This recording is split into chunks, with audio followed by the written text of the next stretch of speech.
ॐ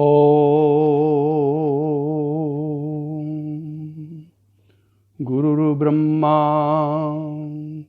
गुरुर्विष्णु गुरुर्देवो महेश्वराय गुरु साक्षात् परब्रह्म तस्मै श्री गुरुवे नमः।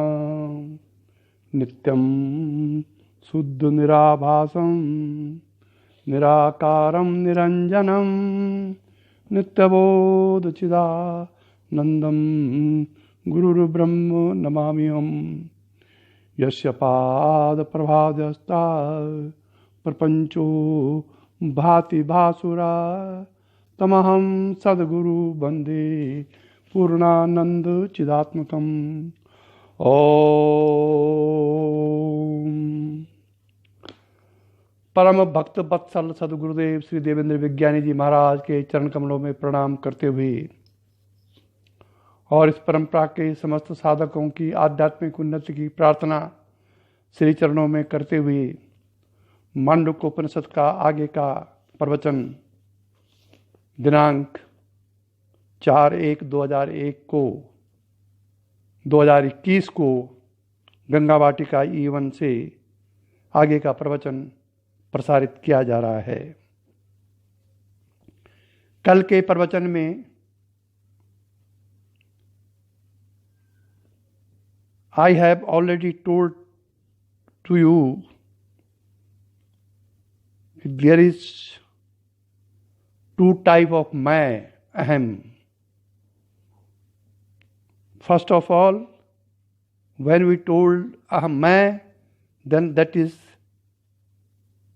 our aim in physical body. And second, when we say मैं या aham, that is soul. There is two type of मैं। पहला मैं है शरीरा अवगाही और दूसरा मैं जब स्वयं आया, मैंने ये काम स्वयं नहीं किया। मैंने ये काम स्वयं नहीं किया तो स्वयं यहाँ पर सोल का प्रतिनिधित्व करता है। यहाँ तक का परसों का प्रोग्राम प्रसंग था। शरीर अवगाही मैं और आत्मा अवगाही मैं। ज्ञानी आत्मा अवगाही मैं का प्रयोग करता है, अज्ञानी शरीर अवगाही मैं का प्रयोग करता है। यहाँ का प्रसंग पिछले जो प्रवचन थे वहां तक हो गया था। अब आगे एक बहुत अच्छा एग्जाम्पल है, अगर उसको आप अटेंशनली सुने, ध्यानपूर्वक सुने, तो आपको शरीर, मन, प्राण, बुद्धि और आत्मा का आपस में क्या संबंध है और कैसे इस इक्विपमेंट से, मन बुद्धि प्राण दिए जाते इक्विपमेंट्स ऑफ सोल, कैसे हम इनसे सोल तक पहुंच सकते हैं, इसका एक बहुत अच्छा उदाहरण यहाँ पर दिया जा रहा है। श्री गुरुदेव ने अपने पुस्तक में इसकी लिखा है इसको। अब सुनिए, बहुत अच्छा उदाहरण है। It is best example to reach up to the soul. यदि किसी जल से भरे पात्र में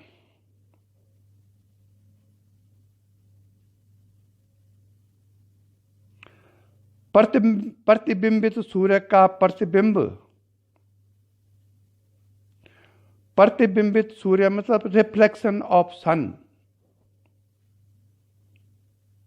यदि किसी जल से भरे पात्र में प्रतिबिंबित सूर्य मतलब सन, जो वाटर में जिसका रिफ्लेक्शन पड़ रहा है,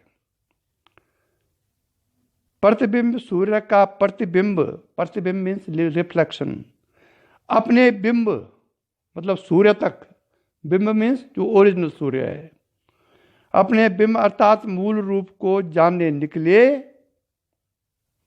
तो वह चलकर सूर्य में ही पहुंचेगा।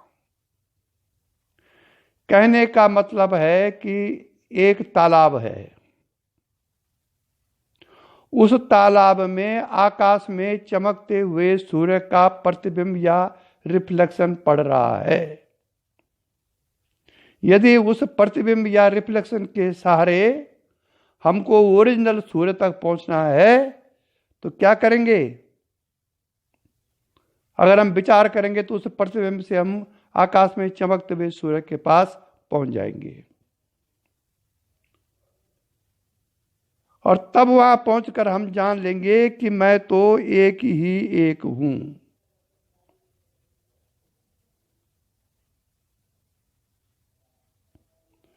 तब हम समझ लेंगे कि जो रिफ्लेक्शन पड़ रहा है वो दूसरा नहीं बल्कि वही है जो कि ओरिजिनल है। और समस्त पात्रों में जल में एक मैं ही प्रतिबिंबित हूं। जितने भी पात्र में वो सूर्य चमक रहा है, माना मैंने 4 पात्र रखे हैं जल के, और एक आकाश में चमका हुआ सूर्य उन 4 पात्रों में ही दिखाई दे रहा है। अगर हमको ओरिजिनल सूर्य में जाना है तो 4 पात्रों के प्रतिबिंब सूर्य को पहुंचते हुए हम वहां पहुंचेंगे आकाश वाले सूर्य में, और तब जान लेंगे कि एक ही सूर्य इन पात्रों में चमक रहा था। ये ज्ञान हमको हो जाएगा। ठीक यही बात इस मैं की भी है जो इस शरीर के अंदर मैं स्थित अहम है। इस शरीर के अंदर जो चेतन मैं है उसकी ठीक यही बात है।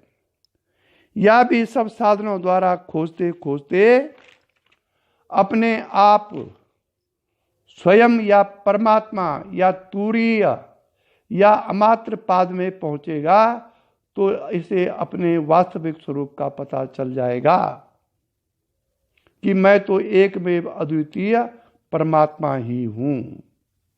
और समस्त शरीरों में जितने भी फिजिकल बॉडीज हैं, मैं रूप में एक मैं ही प्रतिबिंबित हूं। ये जो हमारे अंदर मैं है वो ओरिजिनल मैं जो परमात्मा है, ओरिजिनल जो यूनिवर्सल चेतन है, उसी का इन शरीरों में प्रतिबिंब है। नारायण बोलना पड़ेगा। और जिस दिन हमको ये पता चल जाएगा कि ये जो मैं है ये उसी का प्रतिबिंब है, उस दिन हमारा भ्रम मिट जाएगा।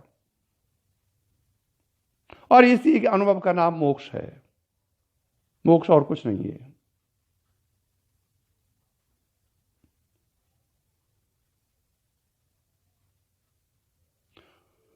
परंतु यहां एक बात ध्यान रखने की है कि सभी अनुभूतियां सत्य या सत्यता का प्रमाण नहीं होती।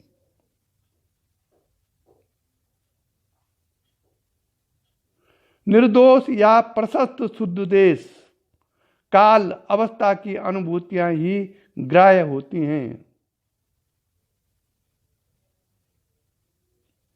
मतलब जो अनुभूतियां निर्दोष हों, प्रशस्त हों, शुद्ध देश में हों, शुद्ध काल में हों, शुद्ध अवस्था में हों, वही ग्राह्य होती हैं।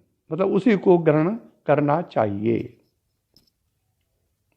अब ये कैसे पता चलेगा कि हमारी जो ये अनुभूतियां हैं वो निर्दोष हैं, प्रशांत हैं, शुद्ध हैं, पेवर हैं, अच्छे काल में है, शुद्ध काल में है या शुद्ध अवस्था? ये कैसे पता चलेगा? ये पता चलेगा जब भ्रम मिटेगा। फॉर एग्जाम्पल, स्वप्न एक विशेष पुरतीत नाम की नाड़ी में हुआ करता है। जिस नाड़ी में स्वप्न होता है उसको वेदांत में बोला गया है पुरतीत नाड़ी। जब मन और प्राण उस नाड़ी में प्रविष्ट होते हैं, स्थिर होते हैं, तब स्वप्न अवस्था होती है शरीर के अंदर। दिखाई देता है वो स्वप्न बाहर, होता है वो अंदर। और वो स्वप्न जो है ना भाई साहब, वो अति अल्प काल के लिए होता है, 5 मिनट, 10 मिनट, आधा घंटा। वो स्वप्न केवल बहुत कम काल के लिए रहता है, और कम काल के लिए रहता है, पुरतीत नाड़ी में होता है। अतः उसमें देखे पर्वत और वर्षा जन्मों की अनुभूति कभी सत्य नहीं हो सकती।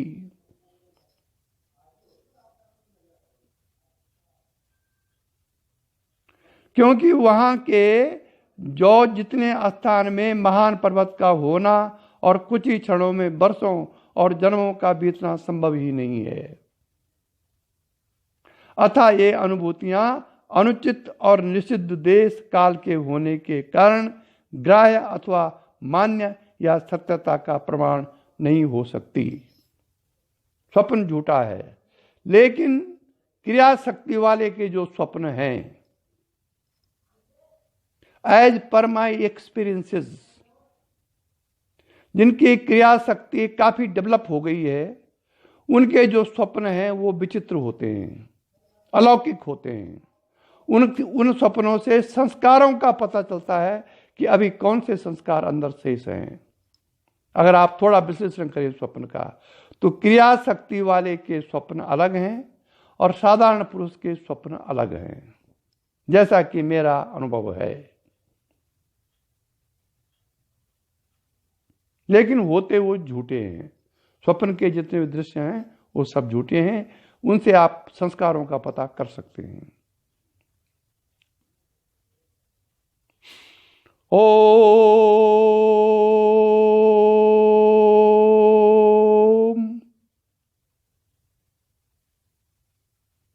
यदि आप पूर्ण रूपेण विश्वस्त होने के लिए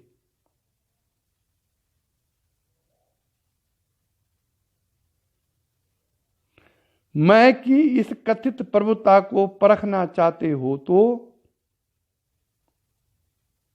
यह अत्यंत दुस्साध्य है, नहीं है। अगर आप मैं की प्रभुता को परखना चाहते हो तो ये दुस्साध्य नहीं है, ये कठिन नहीं है। और पूर्ण रूप से विश्वस्त होने के लिए तो बिल्कुल ही कठिन नहीं है। यदि सुदृढ़ धारणा के द्वारा इस मैं को इस शरीर से बाहर निकालकर जो आपके शरीर के अंदर चेतन तत्व है मैं, यदि धारणा बल से उस मैं को आप शरीर से बाहर निकाल सकें और इसको उस मैं को आकाश में सुस्थित कर दिया जाए, आकाश में शून्य, जीरो,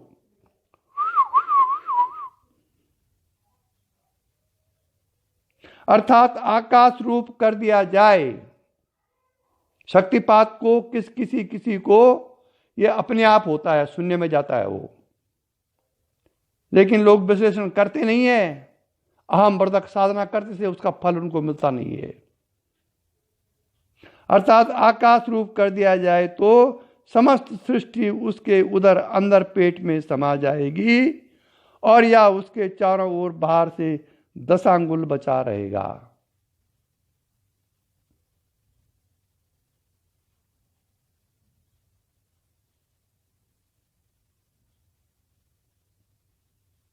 मन से आप विश्व ब्रह्मांड में जहां कहीं भी जाएंगे तो यह मैं सर्वव्यापक होने से वहां भी साक्षी रूप में पहले से ही उपस्थित मिलेगा। मानो मैंने कलकत्ता देखा हुआ है पहले का, और मैं यहां ऋषिकेश में बैठ करके कलकत्ता जाना चाहूं मन से, तो वो कलकत्ता मेरे अंदर आ जाएगा। मुझे वहां के दृश्य दिखाई देने लगेंगे। क्यों? क्योंकि मैं वहां ऑलरेडी उपस्थित है और मन बाद में गया, इसलिए वो दृश्य सामने आएंगे। साक्षी वहां ऑलरेडी प्रेजेंट है कलकत्ता में। आप मन से गए तो कलकत्ता फिर दिखाई देने लग गया। क्योंकि ये मैं जो है ना, ये सर्वव्यापक है। अभी आप सोचेंगे कि चला गंगा जी में, हरिद्वार में स्नान करूं, मन में धारणा करेंगे तो हरिद्वार की गंगा आपके अंदर दिखाई देने लगेगी। क्यों? आत्मा वहां ऑलरेडी है। इसलिए जिस प्रकार से आत्मा सर्वव्यापक है, उसी प्रकार से ये मन भी सर्वव्यापक है। हम इसका विश्लेषण नहीं कर पाते हैं। और क्योंकि वहां साक्षी रूप में वो पहले उपस्थित है, इसलिए वो साक्षी आपको बताएगा कि आप वहां पहुंच गए हैं। ये अंदर अंदर चल रहा है कथा। हम मन का तो चिंतन करते ही नहीं है, हम शरीर का चिंतन करते हैं, रिश्तों का चिंतन कर रहे हैं, संसार का चिंतन कर रहे हैं, अपनी धन का चिंतन कर रहे हैं, लेकिन चित्त का चिंतन हम नहीं कर रहे हैं। और जब तक चित्त तो चिति का ही रूप है भाई। चिति जो चेतन शक्ति है, चिति परमात्मा की जो शक्ति चिति है, वही स्थूल रूप में हो करके चित्त हो गया।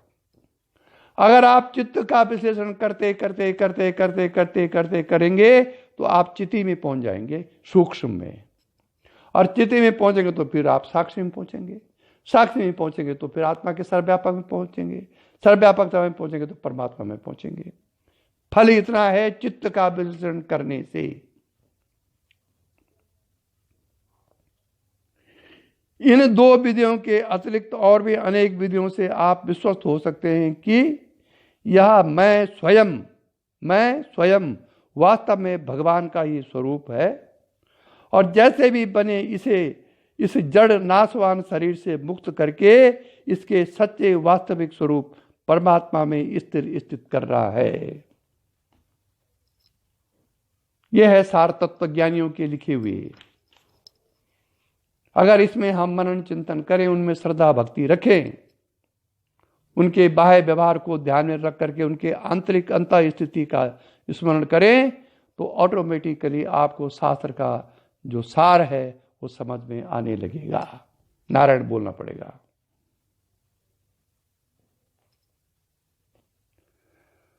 संसार के सुख दुख आदि समस्त भोगों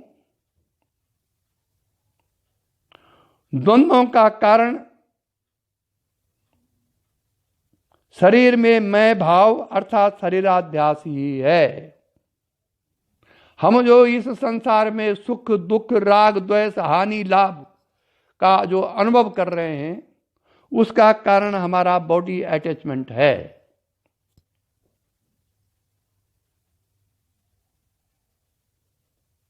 और इस बॉडी अटैचमेंट के कारण ही संसार में मोह ममता होती है।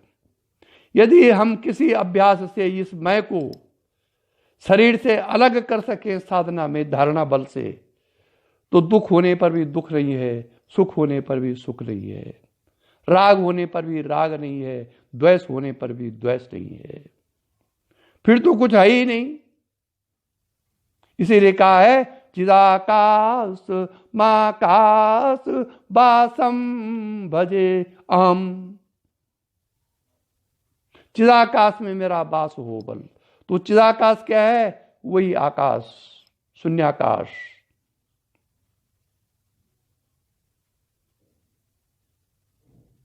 क्योंकि ये मैं हमने अपने को शरीर के अंदर माना बैठा है। ये मैं शरीर के अंदर मैं है। हम जब मैं बोलते तो शरीर में हमारी दृष्टि जाती है, जबकि मैं तो चेतन तत्व है।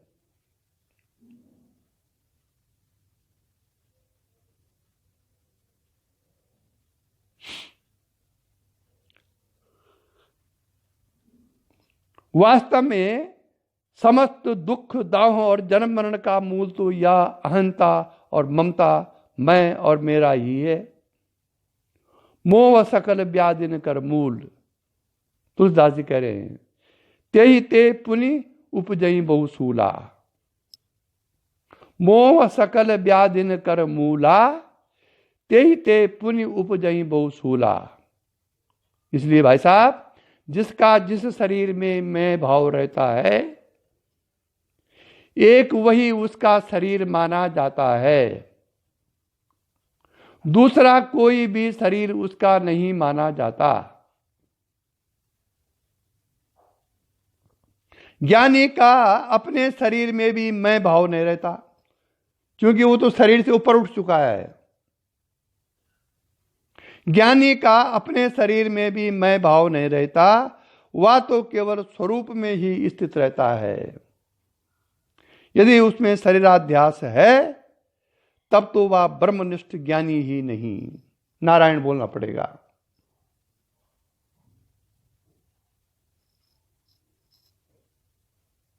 अपने शरीर में मैं भाव न रहने से ही वह शरीर उस ज्ञानी का शरीर नहीं रहता। शरीर तो रहता है लेकिन ज्ञानी का शरीर नहीं रहता है। वो इसलिए नहीं रहता कि शरीर में है ही नहीं। दुनिया को दिखता है कि शरीर में है लेकिन स्वयं उस शरीर से पार है, इसलिए उसको ज्ञानी का शरीर कहते हैं। ज्ञानी का शरीर नहीं कहते हैं बल्कि शरीर कहते हैं केवल। अतः उस शरीर द्वारा किए गए व्यवहार या कर्म भी ज्ञानी के नहीं होते। अब यह है रहस्य। हम समझते हैं कि ज्ञानी कर्म कर रहा है और हम उसके कर्मों में उलझते हैं। ज्ञानी क्रोध कर रहा है, ज्ञानी ऐसे कर्म कर रहा है जो कि साधारण आदमी करते हैं। अब वो हमको ज्ञान नहीं किया, ज्ञानी कहां कर्म कर रहा है, वो तो शरीर कर्म कर रहा है और शरीर उसका है नहीं।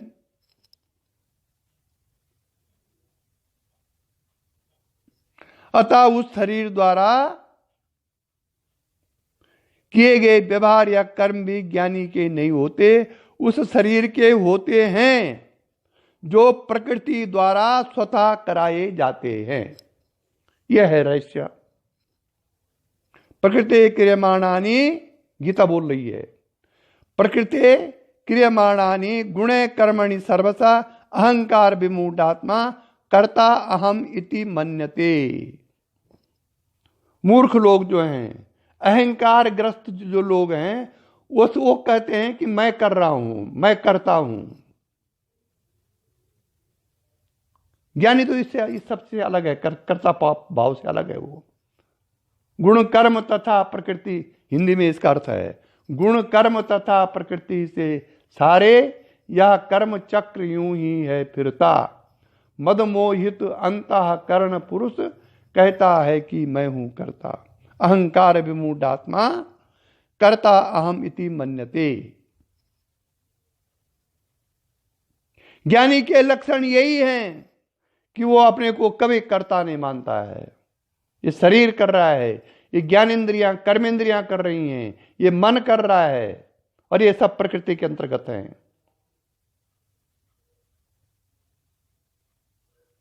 और वो तो हर समय आत्मसंस्था मना कृत्वा न किंचिदपि चिंतित करता रहता है अभ्यास वसात।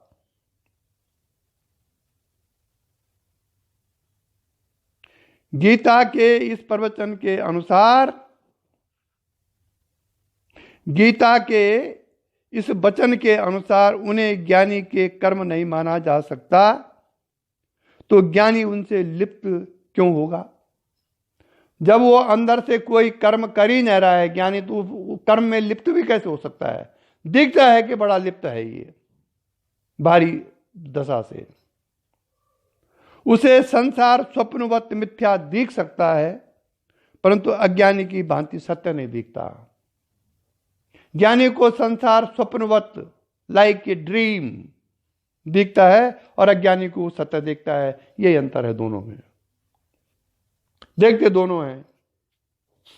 इन चर्म आंखों से दोनों संसार को देखते हैं। अज्ञानी उसको अंदर से सत्य मान रहा है और ज्ञानी उसको मिथ्या मान रहा है। परिवर्तन, मिथ्या मीन्स, मिथ्या मतलब ये नहीं है ही नहीं, वो मिथ्या मीन्स वो परिवर्तनशील है, ऐसा उसको ज्ञान रहता है, सत्य नहीं मानता उसको। और वह ज्ञानी वह जगत के व्यवहारों में पद्यम अत्र में बसा जल में कमल के पत्ते के समान अस्पर्श या अछूता ही बना रहता है। ये ज्ञानी के लक्षण बताए गए हैं मांडूक्योपनिषद में। गुरुदेव ने उसका वर्णन इस प्रकार से किया है। अब देखिए आप, और आगे बहुत अच्छा उदाहरण। जगत की सत्ता तीन प्रकार की है: प्रातिभाषिक, व्यावहारिक और पारमार्थिक।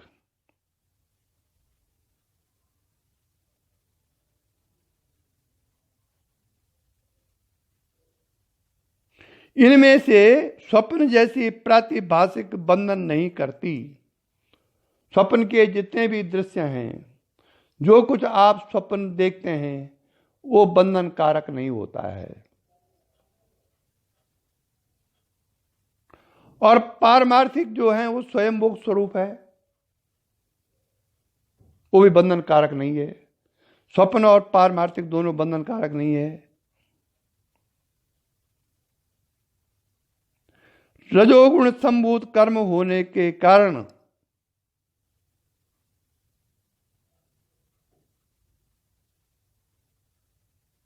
रजोगुण संभूत कर्म रूप होने के कारण केवल व्यावहारिक सत्ता ही बंधन करती है, जो ज्ञानी में होती ही नहीं। क्योंकि व्यावहारिक सत्ता तो हटा चुका है ज्ञान से वो, तो फिर उसको व्यवहार में भी बंधन क्यों होगा।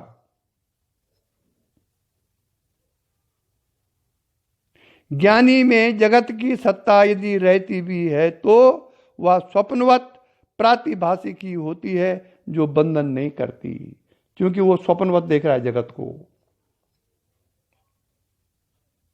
कैसे? जैसे भुना हुआ चना अन्न खाने और शरीर धारण करने के काम तो आ सकता है, परंतु अन्न पैदा नहीं कर सकता है वो चना, दूसरा चना पैदा नहीं कर सकता वो, उसमें अंकुर नहीं फूट सकते हैं, केवल खाने का काम आ सकता है वो, पेट भरने के काम।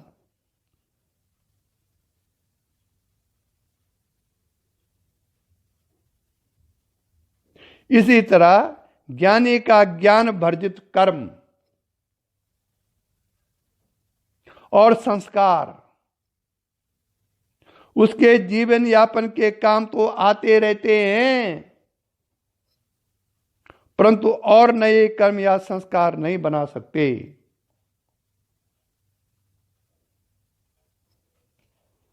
अतः बंधन का कारण नहीं होते हैं वो। इसलिए ज्ञान की इतनी बड़ी महिमा है शास्त्रों में।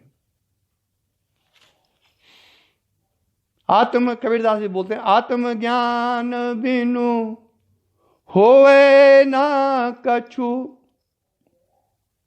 आत्मज्ञान बिनु होवे ना कछु, क्या काबा क्या काशी, देखत मुझे आवे हांसी।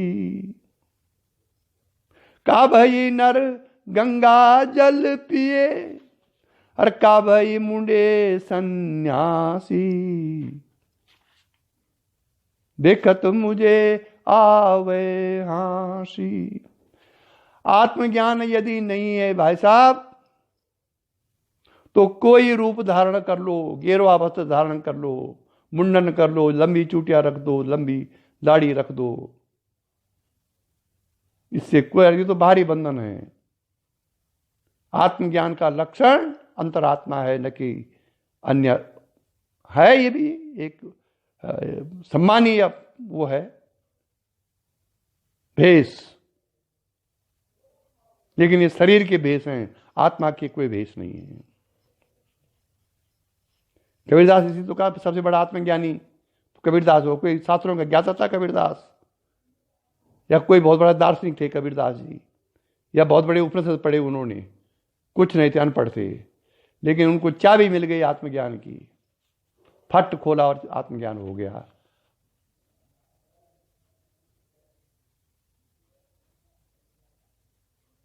इसलिए इस मनुष्य योनि में प्राप्त करके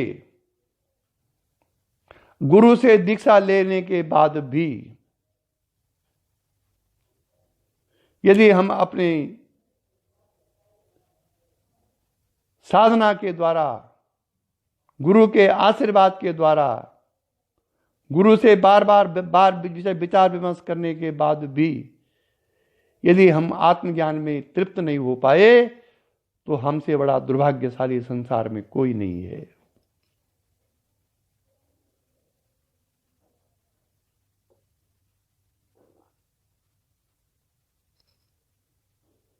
इसीलिए भगवान शंकराचार्य ने बताया है कि दृष्टि ज्ञानमयी कृत्वा, अज्ञानमयी दृष्टि से आपको आत्मज्ञान नहीं हो सकता है।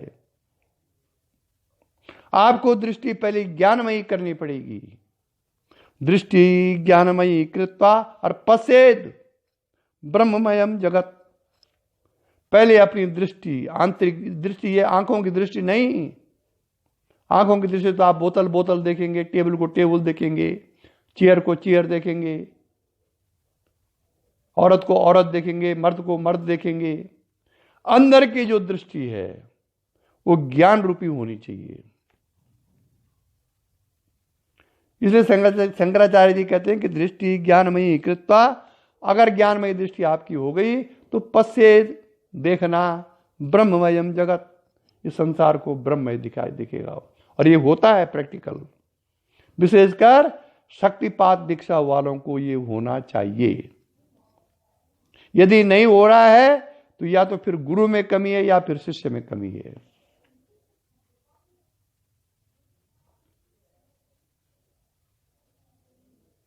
या फिर आपने जागतिक दृष्टि से यह शक्तिपात दीक्षा ली है। अच्छे साधन का अहंकार होना भी साधक को पतन की ओर ले जाता है।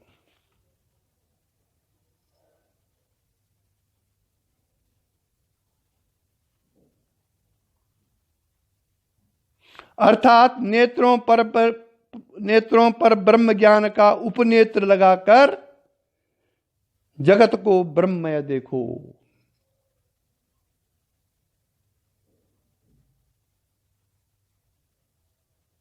जाके प्रिय न राम वैदेही तजहु ताहि यद्यपि परम सनेही, ये कह रखा है। जो भगवान गुरु राम कृष्ण परमात्मा के विमुख हो, उनको चाहे उनसे कितना घनिष्ठ संबंध हो, अंदर से उसको त्याग दो, नहीं तो संग दोष से आप चले जाएंगे कहीं के कहीं। इसलिए जिनके प्रिय न राम वैदेही, राम और सीता जिनके प्रिय नहीं है, कहे तजहु ताहि यद्यपि परम सनेही। पिता तजो प्रहलाद विभीषण बंधु भरत महतारी। और बलि गुरु तजो ब्रज कंत बिना तई। बलि ने अपना गुरु त्याग दिया शुक्राचार्य, देखा जबकि अज्ञानी गुरु है। बलि गुरु तजो ब्रज कंत बिना तई। गोपियों ने अपने पतियों को त्याग दिया जब कृष्ण के विरोधी थे वो। भय मुद मंगलहारी, सबका मंगल हुआ अध्यात्म में। लेकिन इतना बड़ा त्याग कौन करेगा परमात्मा के लिए? वही करेगा जिसको परमात्मा की प्राप्ति की इच्छा होगी, जिसको इस मनुष्य जन्म में को कल्याण करने की इच्छा होगी। नहीं तो अधिकतर तो गए थे हरि भजन को और ओढ़ने लगे कपास। क्या हो रहा है आजकल आध्यात्मिक सेंटरों में? यही हो रहा है, कपास ओढ़ा जा रहा है हरि भजन के नाम पर।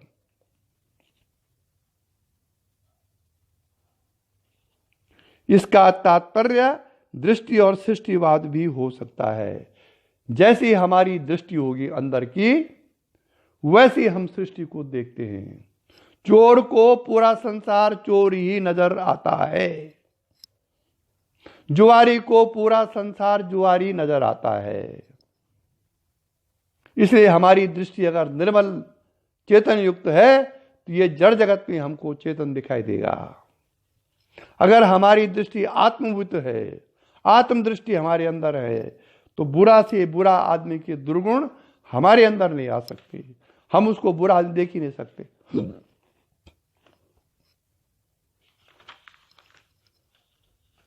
इसलिए जैसी हमारी दृष्टि होगी वैसा ही हमको जगत दिखेगा।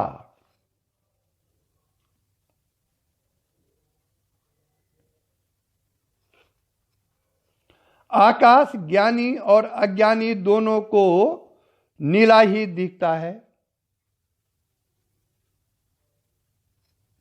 परंतु ज्ञानी ज्ञानमयी दृष्टि से उसे भ्रम मात्र मानता है,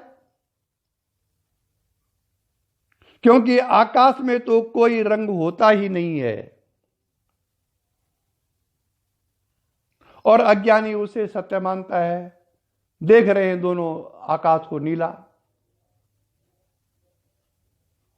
अज्ञानी को सर्वथा सत्य दिखने वाला जगत, ज्ञानी को स्वप्नवत प्रातिभाषिक मात्र दिख रहा होता है, तो वह कर्म और कर्म फलों से कैसे लिप्त हो सकता है।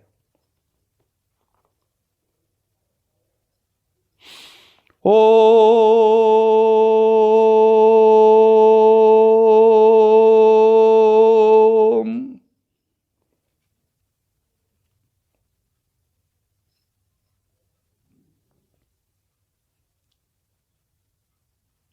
जैसे धुंधले प्रकाश में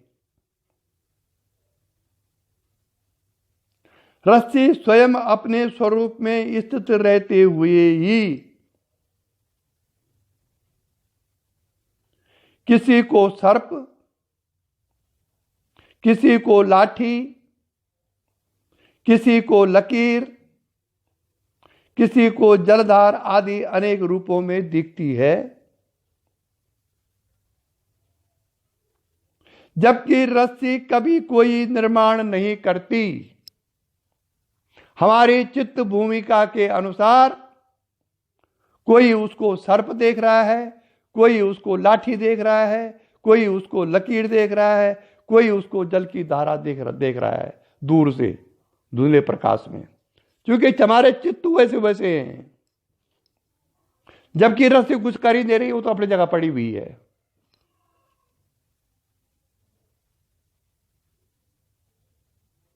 इसलिए ऐसा इसलिए होता है कि जब तक हमको रस्सी का अज्ञान है, रस्सी का ज्ञान नहीं हमको वो रस्सी है, तो रस्सी के अज्ञान के कारण ऐसा होता है।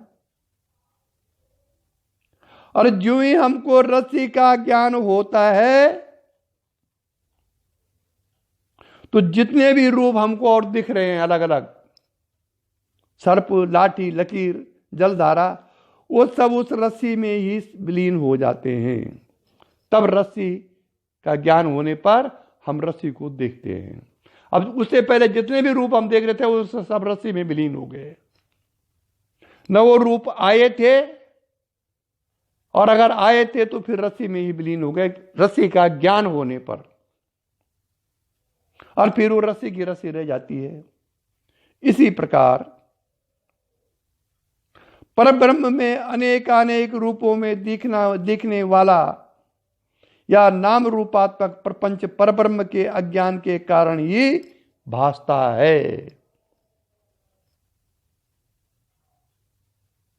जबकि ब्रह्म कभी कोई सृष्टि नहीं रचता और सदैव अपने स्वरूप में अपरिवर्तित ही रहता है।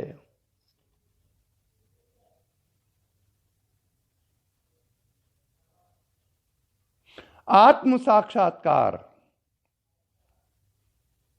सेल्फ रियलाइजेशन या ब्रह्म का ज्ञान होते ही या सब प्रपंच उसी में विलीन हो जाता है, और वही एकमात्र ज्यों का त्यों ब्रह्मेव केवलम रह जाता है। जैसे रस्सी को भूलते ही उसके अज्ञान अंधकार में उसके सर्प आदि अनेक रूप स्वतः प्रकट हो जाते हैं, और जैसे जागरण के भूलते ही स्वप्न सृष्टि स्वतः प्रकट हो जाती है। हम अगर जाग रहे हैं और अचानक हम सोने चले गए, तो जागरण के भूलते ही स्वप्न सृष्टि अपने आप उत्पन्न हो जाती है। वैसे ही स्वयं अपने आपे को भूलते ही अपने रूप जगत स्वतः प्रकट हो जाता है, और स्वरूप ज्ञान होते ही स्वतः अपने में ही विलीन भी हो जाता है। यह है स्वरूप ज्ञान की महिमा।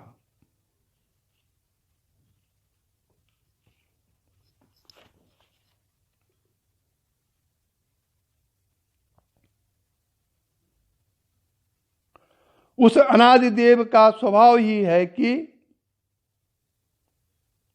वह स्वयं ज्यों का त्यों यथावत स्थित रहते हुए ही अनेकों रूपों में प्रतिभासित होता रहता है।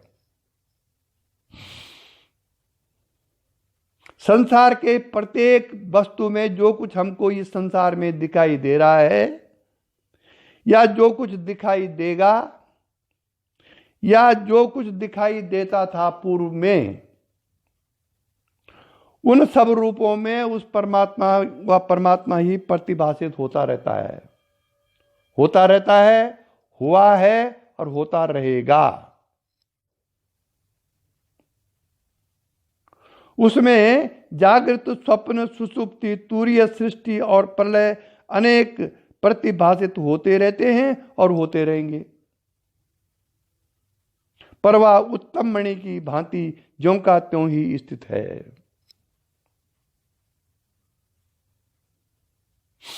ओम।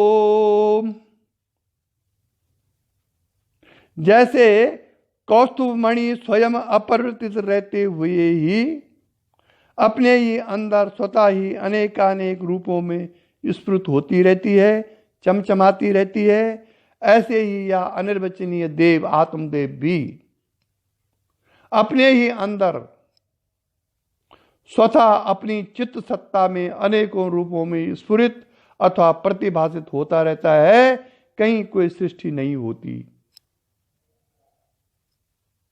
अब यह है,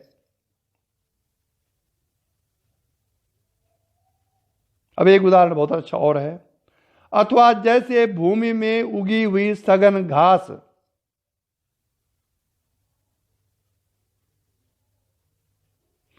जैसे भूमि से उगी हुई सघन घास उसे ही ढक लेती है, तालाब के जल से बनी हुई जल को ही, तालाब के जल से बनी हुई काई सिवार जल को ही ढक लेती है, और पर्वतों पर उगे सघन वृक्ष और झाड़ियां पर्वत को ही ढक लेते हैं या दिखने नहीं देते। ऐसे ही परब्रह्म रूप सत्तात्मक अधिष्ठान पर स्वरूप अज्ञान से पसरा हुआ या नाम रूपात्मक प्रपंच उसे ही ढक बैठा है।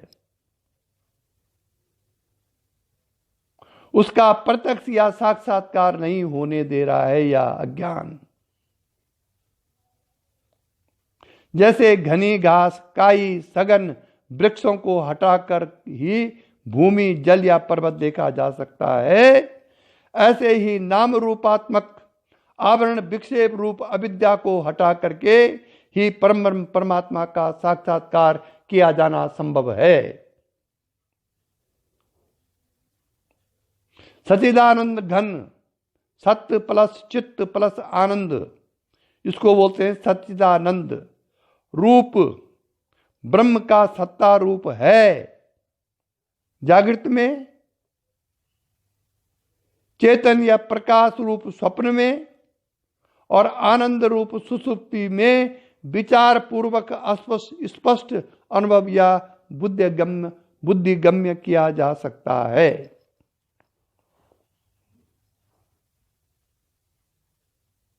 सच्चिदानंद घन जो परमात्मा का स्वरूप है, सच्चिदानंद घन ब्रह्म का सत्ता रूप है, सत्ता जागृत में है, वो ब्रह्म का सत्ता रूप है जागृत अवस्था में है। कुर्सी है, टेबल है, गिलास है, बेड है, मकान है क्या यहाँ सत्ता रूप में जो जागृत में हम देख रहे हैं, यही है सत्ता रूप में। और स्वप्न में चेतन और प्रकाश रूप में है ये, और सुसुप्ति में आनंद रूप में है ब्रह्म की सत्ता। जब आप बहुत गहरी निंदा से अचानक उठते हैं, आपको आनंद की अनुभूति होती है। अगर इस जागृत स्वप्न सुसुप्ति का आप विचार पूर्वक करेंगे तो आपको ये जो ब्रह्म की सत्ता है बुद्धि में अनुभव गम्य हो सकती है। इसी के साथ आज का प्रवचन समाप्त हुआ। यही दिव्य दृष्टि हमें दीजे भगवन, हो कण कण में निस दिन तुम्हारे ही दर्शन। लखूं नित्य सर्वत्र मूर्ति तुम्हारी, सुनु जड़ जगत से एक कीर्ति तुम्हारी। यही दिव्य दृष्टि हमें दीजे भगवान, हो कण कण में निस दिन तुम्हारे ही दर्शन। प्रलय हो ये संसार और सृष्टि सारी, न बिचले कभी बुद्धि निश्चल हमारी। यही दिव्य दृष्टि हमें दीजे भगवान, हो कण कण में निस दिन तुम्हारे ही दर्शन। लखूं नित्य सर्वत्र मूर्ति तुम्हारी, सुनो जड़ जगत से एक कीर्ति तुम्हारी। यही दिव्य दृष्टि तेरी शुभ सत्ता बिना, हे प्रभु मंगल मूल, पत्ता तक हिलता नहीं, खिलता नहीं है फूल। रोम रोम में तुम रमे, फिर क्या रहा बिछो, लेकिन तुम मिलते नहीं, एक ऐसा संयोग। ओम असतो मा सद्गमया, तमसो मा ज्योतिर्गमया, मृत्योर्मा अमृतम गमया। ओम शांति शांति शांति। ध्यान रखिए, अविवेकी मनुष्यों के लिए शास्त्रों का अध्ययन भार मात्र है। विषयासक्तों के लिए वैराग्य और तत्वज्ञान भार मात्र है। अशांत मनुष्यों के लिए उसका मन भार मात्र है, और आत्मज्ञान से शून्य के लिए शरीर भार मात्र है। नारायण। ओम ओम।